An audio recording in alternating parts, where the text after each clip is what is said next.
Álvarez Rivera.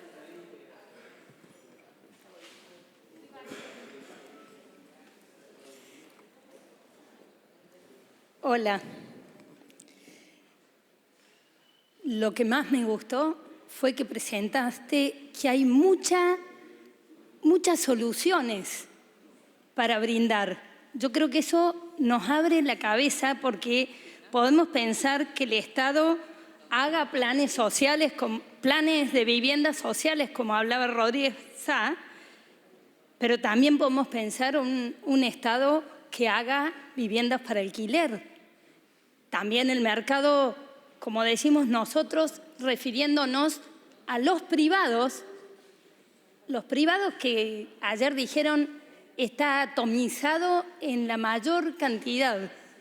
Puede ser que algún porcentaje esté en manos de empresas o de, no sé cuál fue el término, personas jurídicas, creo que dijiste. Pero el mercado de la vivienda en Argentina está atomizado. Me resulta muy bueno que pensemos una gran variedad de soluciones, gran variedad, y que se metan a hacer todas las soluciones porque el déficit de vivienda es inmenso. Entonces, mientras más jugadores, las cooperativas, el Estado, los privados, todos nos metamos, las universidades podrían estar construyendo viviendas como en muchísimas partes del mundo se ven, y que los chicos alquilen las viviendas el tiempo que estudien y después que la use otro. Realmente eso es un haz de luz hoy. Así que te felicito y te agradezco. Te cuento que soy maestra, así que te voy a proponer un ejercicio, ya que te veo pensante y con ejercicio científico. ¿Qué pasaría hoy en todos los alquileres que están dando vuelta en la Argentina si le ponemos inflación cero? Mire, sinceramente, inflación cero, primero es un contrafáctico, no es muy científico de mi parte hablar sobre contrafácticos. Es un juego, es un juego.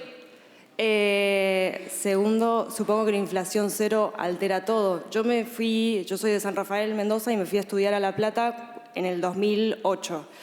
La inflación se empieza a acelerar en Argentina en el 2007. Yo no he administrado una economía sin inflación. Entonces, sinceramente, no sé qué sucede con inflación cero. Bueno, yo estoy segura... Igual, sin embargo, he vivido en países sin inflación, porque tuve la oportunidad de estar de intercambio en varios países, y lo que sucede es que con la vivienda igualmente están aumentando los precios.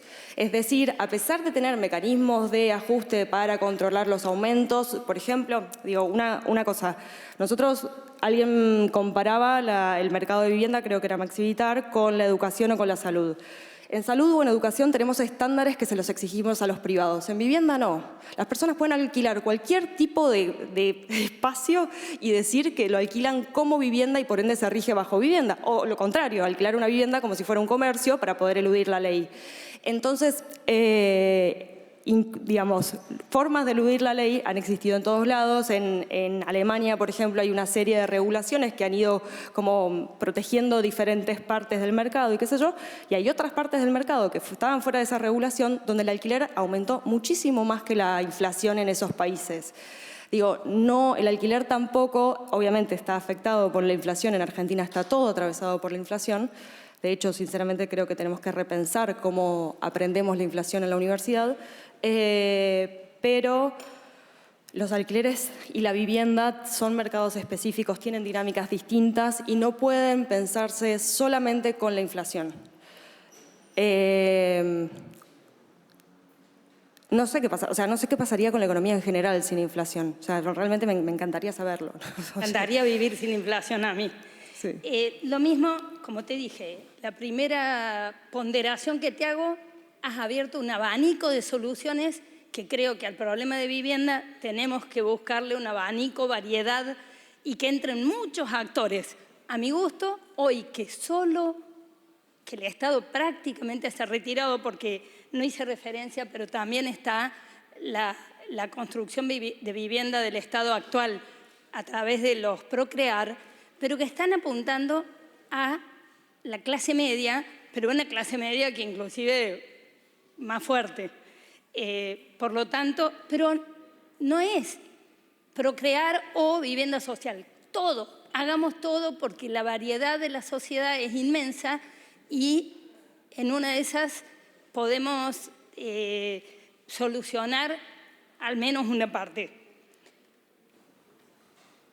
La senadora hace un rato preopinante hablaba de si el Estado tiene que cumplir un rol o no, si tiene que participar o no, y yo les digo que entre esos dos partes que firman un contrato, el Estado, a través de la inflación, participa de una forma brutal. Por lo tanto, vuelvo a decir hoy que la mejor solución, ni hablar por los pobres jubilados que también están sufriendo el mayor ajuste, porque ellos tienen un ingreso acotado, bien acotado, y si sobre ellos cae el ajuste de la inflación, peor todavía. Si son inquilinos, peor todavía.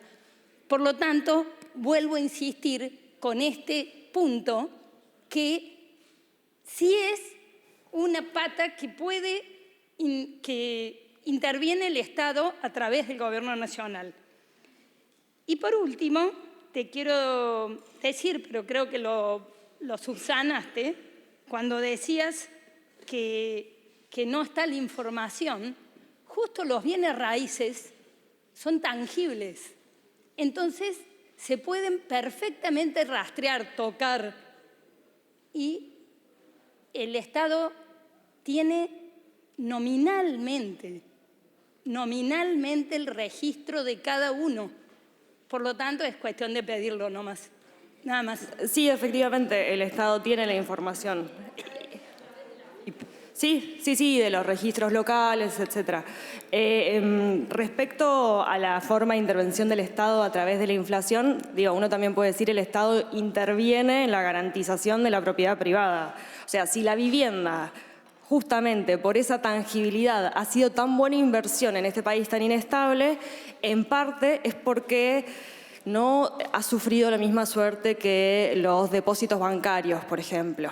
La vivienda es una garantía, pero es una garantía como inversión, pero también es una garantía para las personas que dependen de los ingresos laborales, porque, pensemos lo siguiente, actualmente estamos en una situación económica muy complicada, pero felizmente no es ni por acaso la del 2001. Igual, en realidad es muy diferente a la del 2001. Y una de esas diferencias, para mí particularmente, creo que tiene que ver con la propiedad de la vivienda. Si pudo haber un 25% de desempleo en el 2001, era porque había un 75% de propietarios. Hoy por hoy no existe, no es que no existe, pero es muy difícil estar desempleado si uno no es propietario. Entonces uno trabaja de cualquier cosa y trabaja por cualquier salario y acepta cualquier condiciones, ¿no? Entonces, regular el alquiler es clave para garantizar, habitabilidad, para reducir la incertidumbre, para poder vivir. El nivel de angustia que manejan tanto los inversionistas cuando sus ahorros son retenidos, bonificados, a pagar en 10 años, como los trabajadores o los jubilados o los que sean. Vos mencionabas a los jubilados y dentro de todo hay una ampliación del acceso a la jubilación. Pensá en los trabajadores en negro, que ahí sí que no hay ningún tipo de garantía sobre el salario que cobran, la actualización o lo que sea.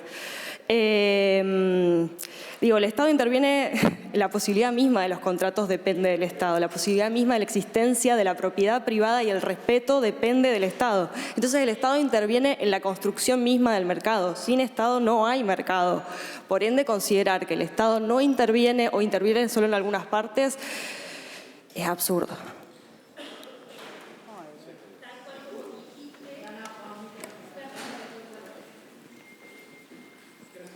Creo que lo mencionaste de la provincia de Buenos Aires, que el 50% de los inquilinos están sin contrato. Yo no tengo ese número porque no conozco que lo haya relevado nadie. En la ciudad de Córdoba, en todos sus alrededores, lo que rige no es la ley, ni la anterior, ni la futura, es otra ley. seguro que hay que pagar el alquiler porque si no quedas en la calle. Digamos, si rige la ley también pasa lo mismo. Según la ley, con 2 meses de no pago se puede iniciar el trámite por desalojo. Incluso dentro del marco legal, ese reaseguro lo tienen los propietarios.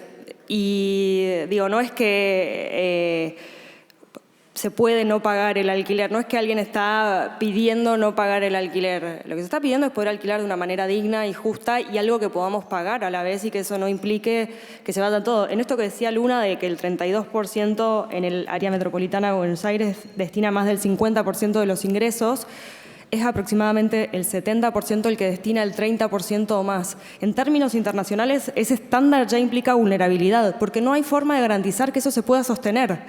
El tema es que si la ley no se cumple es porque no se construyen las capacidades para que la ley se cumple, porque no hay voluntad política de que la ley se cumpla. Entonces, ahora, hacer una ley a medida de algún sector del mercado, en base a algunas suposiciones del mercado, no nos garantiza nada y lo único que nos hace es sacarnos la única herramienta que tenemos para exigir algo. O sea, hoy por hoy podemos llegado al caso, llegar a reclamar un contrato de 3 años con una actualización cada 1 año. Con una ley como la que está propuesta, la modificación, vamos a perder incluso eso. O sea, lo que nos piden es que negociemos por fuera de la ley y que cuando negociemos adentro de la ley sea aún en peores condiciones. No veo cómo la modificación de la ley pueda garantizar que aumente la oferta, si no es a través de la atención a justamente a qué es la oferta, cómo se compone, a cuáles son las lógicas que hay detrás. Pero bueno, por suerte también hay recursos públicos destinados a ciencia para investigar el tema. Bueno, muchas gracias. Florencia, muchísimas gracias por tu